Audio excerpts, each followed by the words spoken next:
because you are prepared to be lifelong learners. I want to now introduce a speaker that the senior class elected to represent them today. You've already heard about her once. She's an amazing scholar, athlete, and artist who's chosen to extend the liberal arts education she received here by attending one of the finest liberal arts colleges in the nation, Swarthmore College, just outside of Philadelphia. Please welcome to the stage, Ariana Hoshino.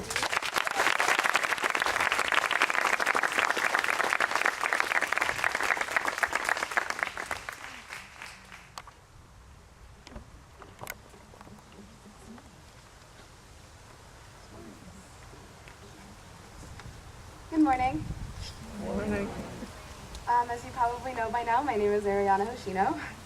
I make a lot of films here with various grade levels, so if you've seen a cute video of a Woodlawn student reading a poem or dancing to Pharrell Williams' Happy, that was done by me. I co-directed this year's student-produced play, took many photos for the yearbook, and swam on the varsity swim team.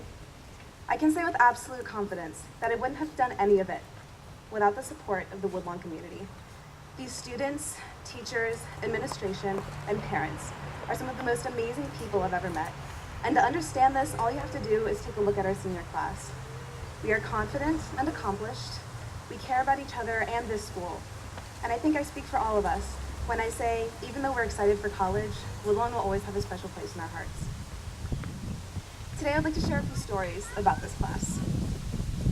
Much like an angsty teenager, our class as a whole has gone through many phases over the last few years.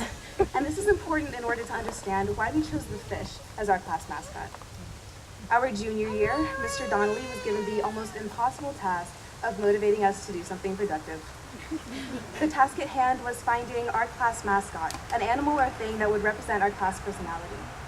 Our freshman year, we were the iPads because, get this, we had iPads, and our motto was, we have iPads and you don't. So Mr. Donnelly asked us to be a little more creative and serious and to brainstorm some qualities of our class. After the arduous process of making a pessimistic class seem not so pessimistic, we turned lazy into laid back, complicated into complex, and disconnected into individualistic. To combine these attributes, we settled on a fish, and our motto became go with the flow. Then we were challenged with choosing a class color, and in a fit of indecisiveness and disorganization, we chose rainbow because we were too lazy to come up with just one color. Over the last couple years, I've come to grow fond of our mascot and my classes as well. We chose to continue the fish trend into our senior year, graduating from a rainbow fish to a shining, majestic goldfish, celebrating this majesty by pelting fellow students with a delicious snack during assemblies. But as graduation approached and I started thinking about this class in ways I hadn't really bothered to before, I realized that lazy is the most inaccurate adjective that we could possibly use to describe us. In between the 10 of us, we have 46 varsity letters. We are the only class to have had every member play a varsity sport, and in total, we have accumulated $1,317,000 in merit scholarships.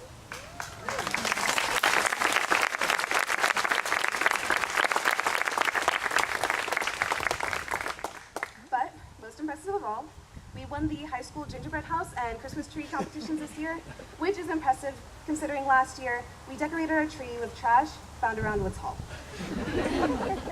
As individuals, we've also had our fair share of accomplishments. Allie placed third in the American Eventing Championships. Natalie has won All-State Player for Volleyball at a club state tournament. I directed and edited a film that won the highest honor at the Woodstock Film Festival in 2012. Dawson and Mills went to New York Fashion Week in 2014. We have gotten into some of the most prestigious colleges and universities in the country. This class is amazing. Guys, we're so amazing. To call ourselves lazy would be unfair and honestly an injustice. That being said, I would like to tell one more story about this class, which starts in our freshman year. On our class trip to Sound to Sea, we were given the task of creating a human knot, which is done by standing in a circle and grabbing the hands of other students. Then we must untie the knot, which is sometimes very easy, or in our case, very difficult. We spun around, stepped over each other, and strategized. The teachers and camp counselors cheered us on until the last minute. This was a task of our grit, our determination, and our perseverance. And after what seemed like an eternity of Mr. Van Amberg and Mrs. Fitzgerald telling us not to give up, well, we gave up. In a full circle gesture to bring our time here to an end, we decided to try this human knot one more time on our senior class trip to the beach. We spent an hour on the sand, literally flipping over each other and threading the needle, all while tightly holding on to the hands of our classmates. As the sun went down, Pato and Miss Helfrich brought out their phone flashlights and occasionally helped us when we got stuck. After many groans of exasperation and encouraging words from Miss Helfrich telling us not to relive our freshman year, well, we gave up then too. So the moral of this story is Woodlawn's class of 2016 is not very good at the human knot. But we have demonstrated our teamwork in ways that are far more telling than a simple game. We have created beautiful films about a murder on the runway, a Star Wars parody featuring Vasgard the fair-haired, Mills, in place of Darth Vader, and our very own episode of The Bachelor. We have planned and executed senior pranks on the day before the last day of school, which included moving the history room out to the patio and hiding an alarm clock with almost 100 markers in the ceiling. So, dear human knot, although you are not our forte, you do not define us. I would like to conclude with some advice to the class of 2017. I'm not going to say that your choice of college doesn't matter. It matters a whole lot. Any of those who have been trudging through the murky waters of college applications over the last year know that. And it never hurts to have a little Princeton sprinkled on your resume, maybe a little master's degree from Harvard. Mr. McCall can attest to that one. But what matters more, ridiculously more, is something that I learned from an article sent to me by my Spanish teacher, Pato. He sent it to us right after I got deferred early decision from Swarthmore College.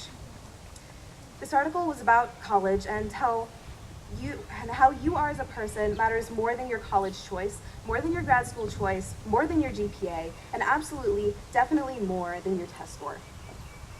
Not everyone who goes to an Ivy League is a great success story.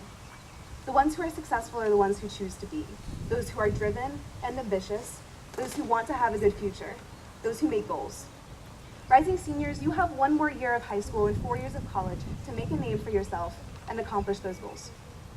And when you come back to Woodlawn, when you come back to see the very people, teachers, administrators, friends who taught you what it is to be a Woodlawn student, make sure that they know you are a success story.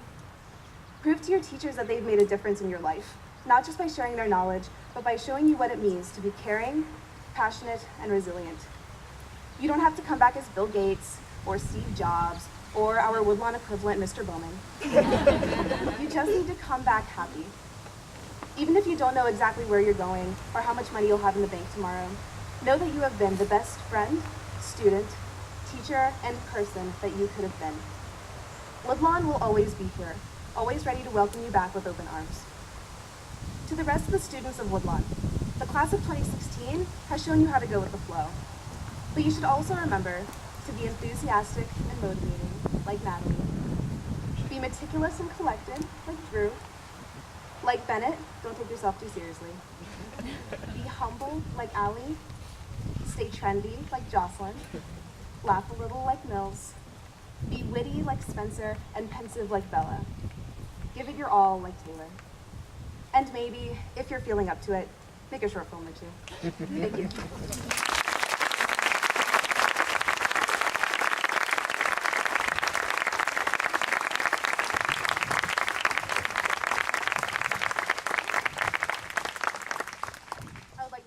I would now like to welcome Allie and Jocelyn to the stage to present the senior gift.